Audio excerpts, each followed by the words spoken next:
Hentikan spekulasi, hapuskan berita yang tidak pasti. Tak pasti, jangan kongsi. Assalamualaikum, salam sejahtera dan salam keluarga Malaysia. Bertemu lagi kita dalam Pastikan Sahih, edisi Isnin 14 November 2022 bersama saya Nadine Nordin. Tinggal berbaki beberapa hari saja lagi untuk kita melaksanakan tanggungjawab kita sebagai rakyat Malaysia dengan pergi mengundi pada hari Sabtu ini 19 November 2022. Jadi ayuh keluarga Malaysia, kita menyampaikan pesan kepada kaum keluarga, saudara mara dan sahabat handai untuk sama-sama membuat pilihan dengan mengundi pada hari Sabtu ini. Ingat, jangan mudah percaya pada penyebaran berita di media sosial. Kita berkempen ini, pastikan anda membuat semakan di portal sebenarnya.my. Kita mulakan dengan segmen Sahih.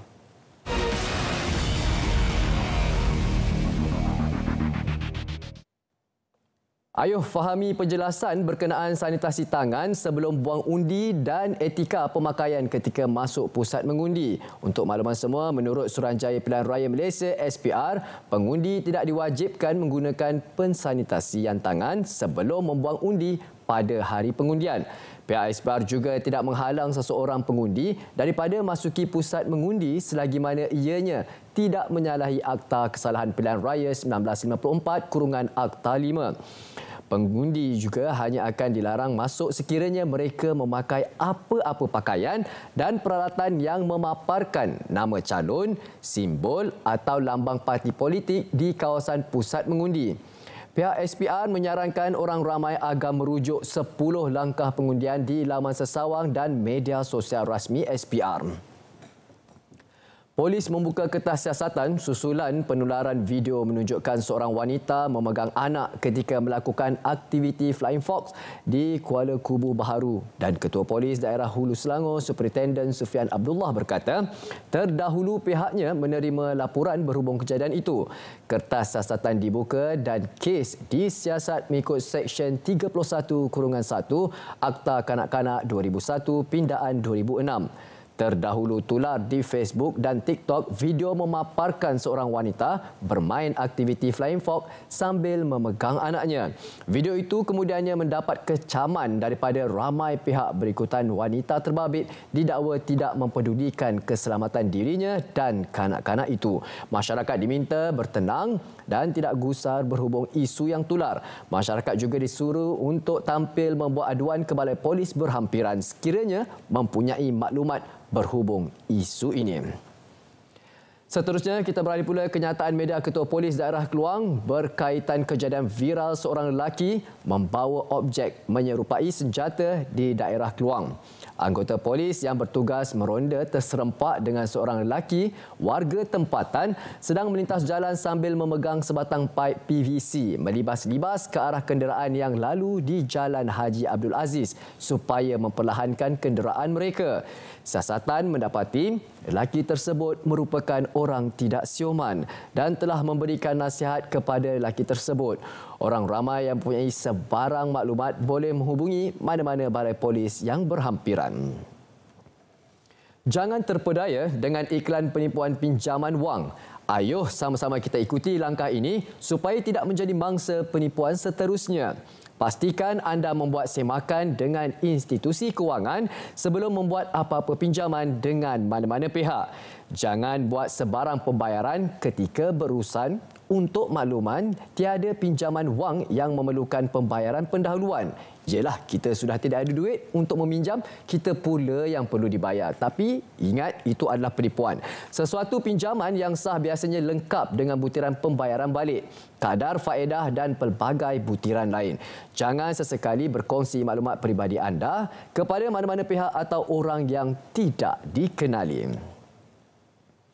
Amalkan tindakan kesihatan awam kendiri iaitu TRIS. Tingkatkan penilaian kendiri COVID-19 anda dengan TRIS iaitu T adalah test bersamaan dengan uji. Lakukan ujian pengesanan COVID-19 secara kendiri. R adalah report iaitu lapor.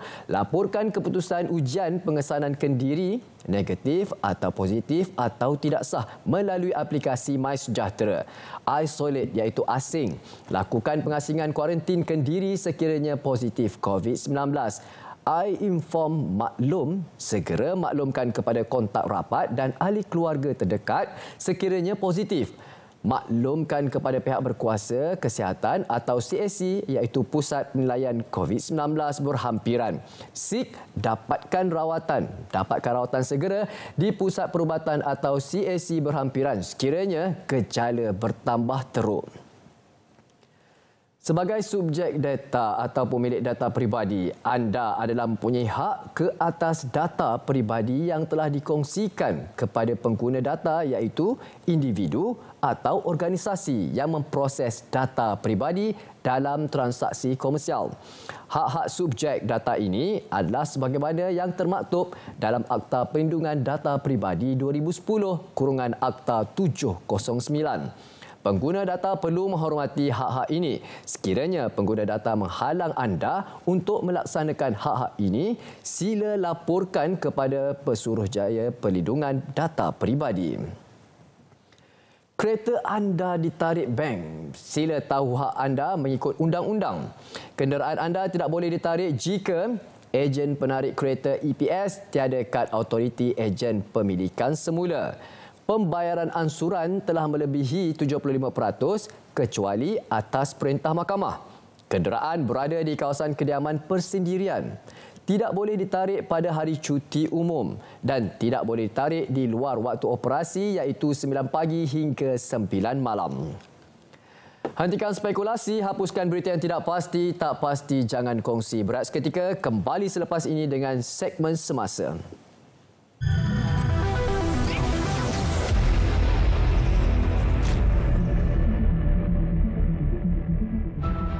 Baris disusun, bergerak mengikut strategi. Pertempuran atas satu tujuan. Yang tewas harus berundur. Andai salah percaturan, kawan menjadi lawan. Dari yang dihormati akan dipandang sepi. Politik, jalan menegakkan kebenaran, bukan kebencian. Percaturan harus benar demi mengubah lanskap politik negara.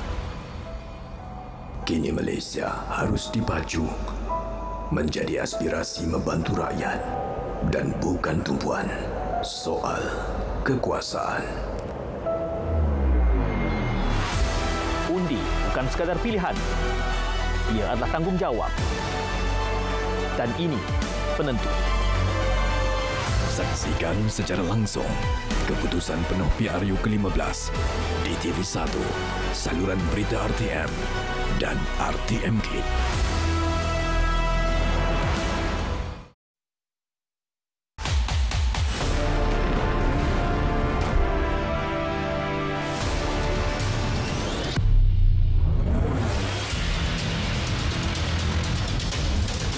Lebih 21 juta pengundi bakal melunaskan tanggungjawab mereka dalam menyuburkan demokrasi negara.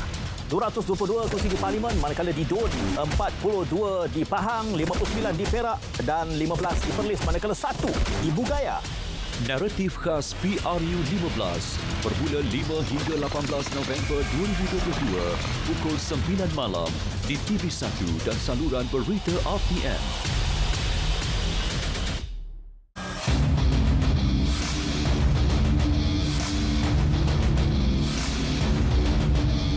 Untuk muat naik sebarang video dan juga berkongsi pengalaman anda sewaktu hari pengundian dengan menggunakan caption dan hashtag MyPRU15.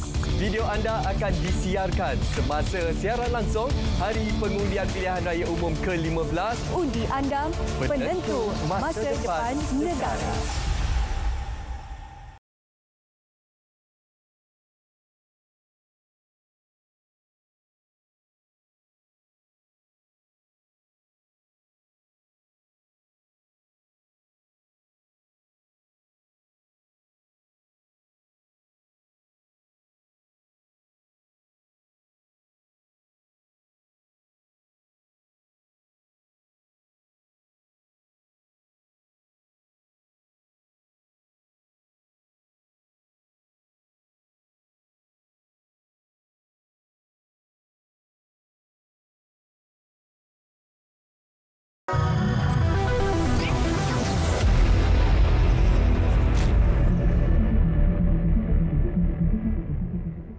Terima kasih kerana masih lagi setia bersama kami dalam Pastikan Sahih. Ayo kita aktifkan segmen yang seterusnya, segmen Semasa.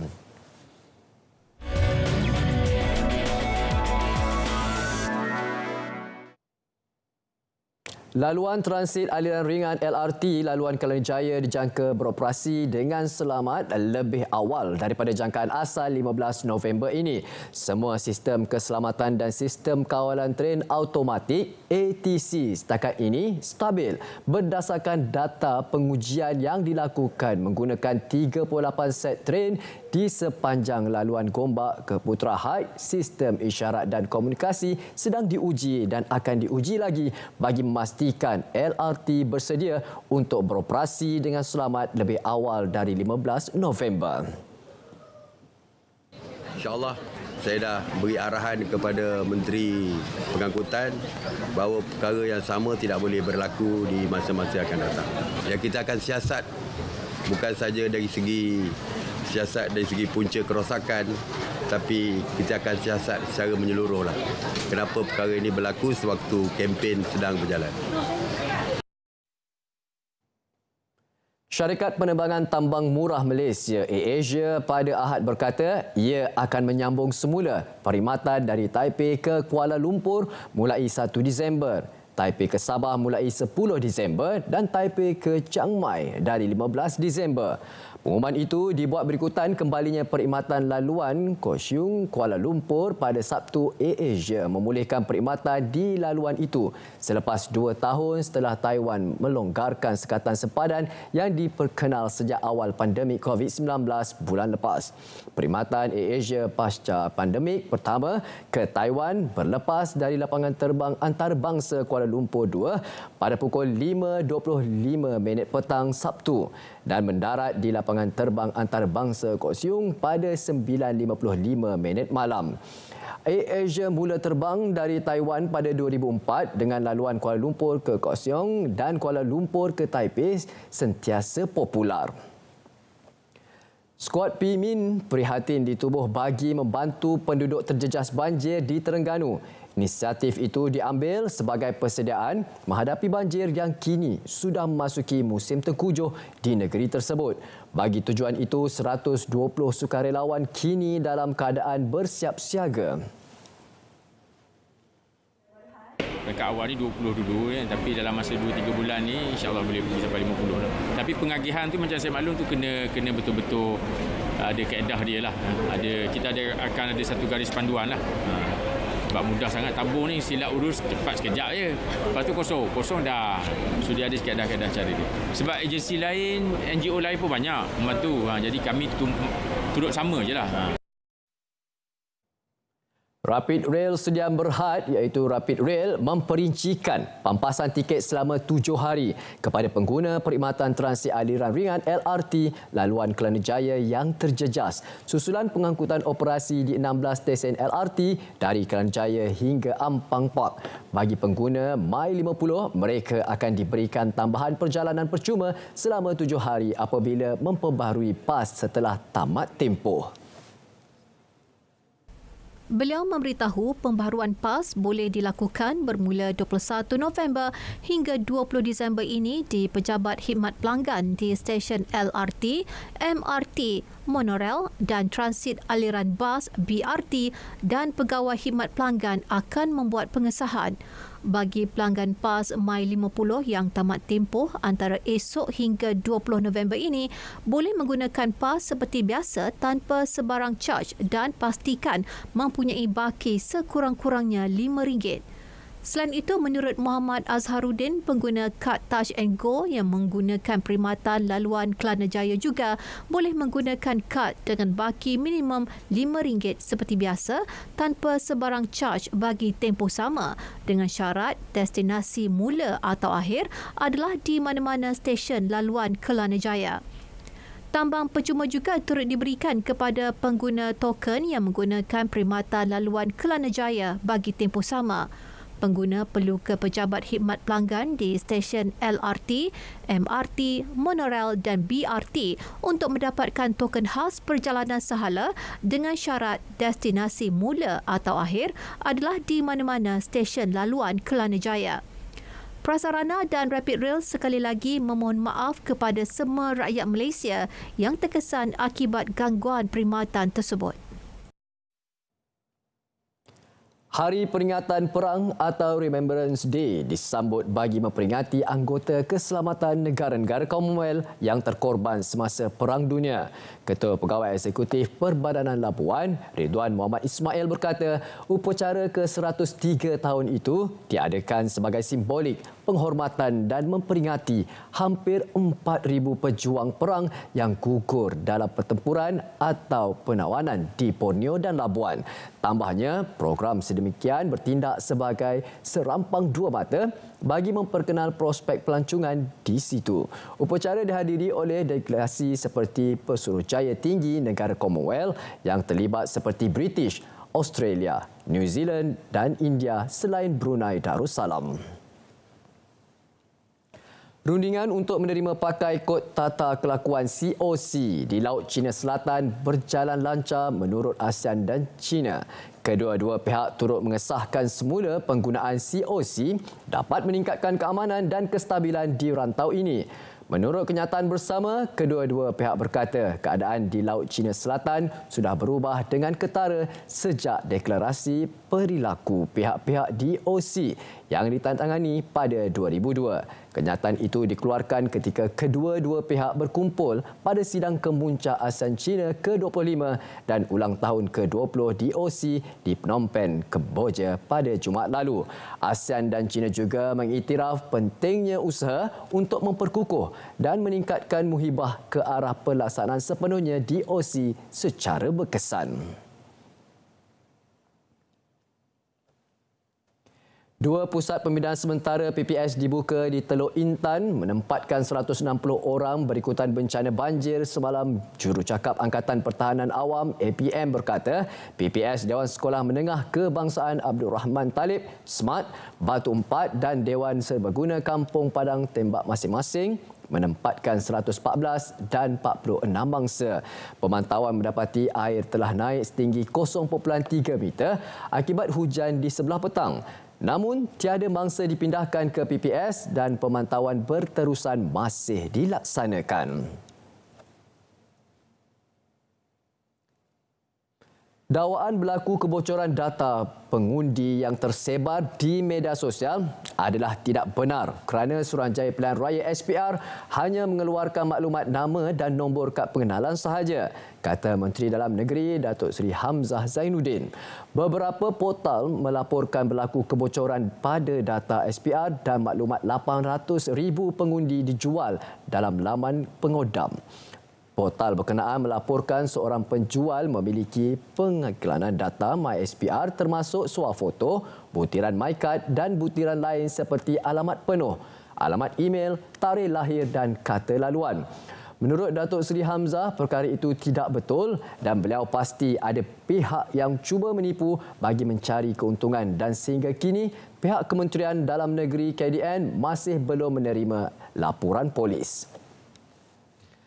Jualan tiket bagi perkhidmatan tren elektrik ETS dan KTM Intercity pagi 2023 akan dibuka mulai 15 November ini. Menurut Keretapi Tanah Melayu Berhad KTMB dalam kenyataan memaklumkan ia melibatkan perjalanan bertarikh 1 Januari hingga 30 Jun 2023 dengan menggunakan jadual waktu sedia ada bagi kedua-dua perkhidmatan tersebut. Perkhidmatan ETS menawarkan 1.8 juta tiket bagi tempoh 1 Januari hingga 30 Jun 2023, manakala perkhidmatan KTM Intercity menawarkan 2.6 juta tiket. Perkhidmatan ETS akan beroperasi melalui 32 perkhidmatan melibatkan 10 laluan. KTMB menasihatkan orang ramai supaya mendapatkan tiket lebih awal bagi menikmati kadar tambang lebih rendah dan jimat. Para pengguna juga disaran membeli tiket melalui aplikasi KTMB, Mobile KITS sedia ada atau laman sesawang KTMB. Untuk maklumat lanjut, boleh layari laman sesawang www.ktmb.com.my atau menghubungi pusat panggilan KTMB di talian 03 2267 1200. Baik, pastikan saya berat seketika. Untuk segmen yang terakhir nanti sama-sama kita akan ikuti segmen notifikasi. Jangan ke mana-mana.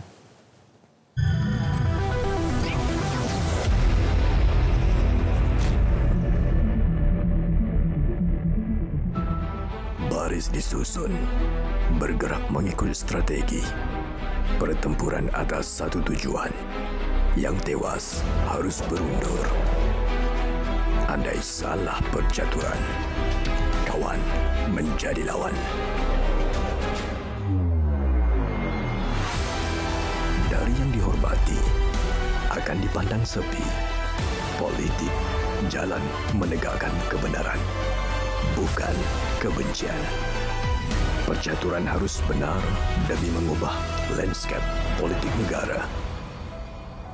Kini Malaysia harus dibaju menjadi aspirasi membantu rakyat dan bukan tumpuan soal kekuasaan. Undi bukan sekadar pilihan. Ia adalah tanggungjawab. Dan ini penentu. Saksikan secara langsung keputusan penuh PRU ke-15 di TV1, saluran berita RTM dan RTMK.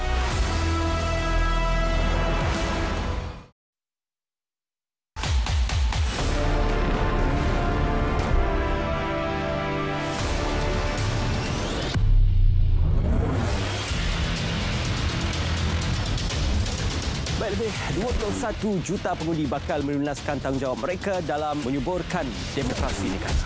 222 kursi di Parlimen, manakala di DUN 42 di Pahang, 59 di Perak dan 15 di Perlis, manakala 1 di Bugaya. Naratif khas PRU 15 bermula 5 hingga 18 November 2022 pukul 9 malam di TV1 dan saluran berita RTM.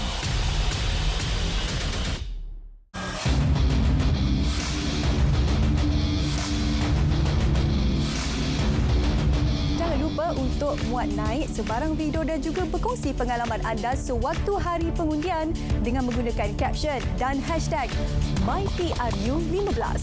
Video anda akan disiarkan semasa siaran langsung Hari Pengundian Pilihan Raya Umum ke-15. Undi anda penentu masa depan negara.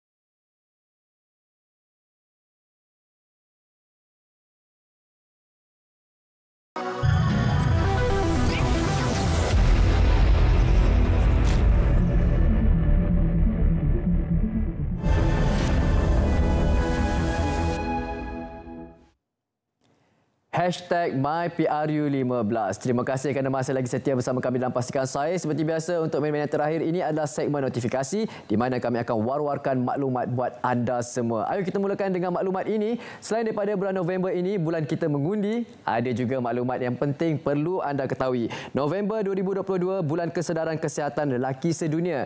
Jadi kepada anda, kaum-kaum Adam di luar sana, ayo sama-sama kita melakukan ujian kesihatan di mana-mana hospital yang terdekat berhampiran supaya kita memastikan kesihatan kita terjamin dan berada dalam keadaan yang baik, insya-Allah. Dan seterusnya, pendaftaran pengguna data. 13 golongan yang wajib berdaftar di bawah Akta Perlindungan Data Peribadi 2010 kurungan Akta 709. 10 hartanah pemaju perumahan berlesen di bawah Akta Pemaju Perubahan Kawal dan Pelesenan 1966 kurungan Akta 118.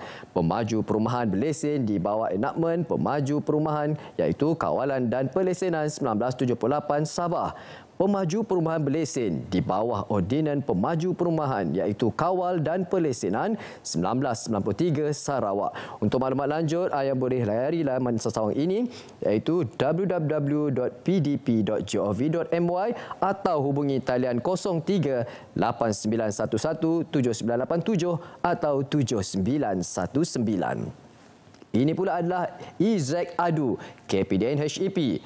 Mudahnya buat aduan dengan EZ-Adu. Pengguna hanya perlu mengikut 4 langkah ini, iaitu kemasukan butiran aduan, pengisian laporan aduan, penandaan lokasi aduan, lampiran gambar sebagai bukti. Anda perlu sertakan 4 langkah mudah ini. Anda boleh semak aduan anda untuk ketahui status dan tindakan yang telah diambil penguatkuasa KPDHNEP terhadap aduan anda.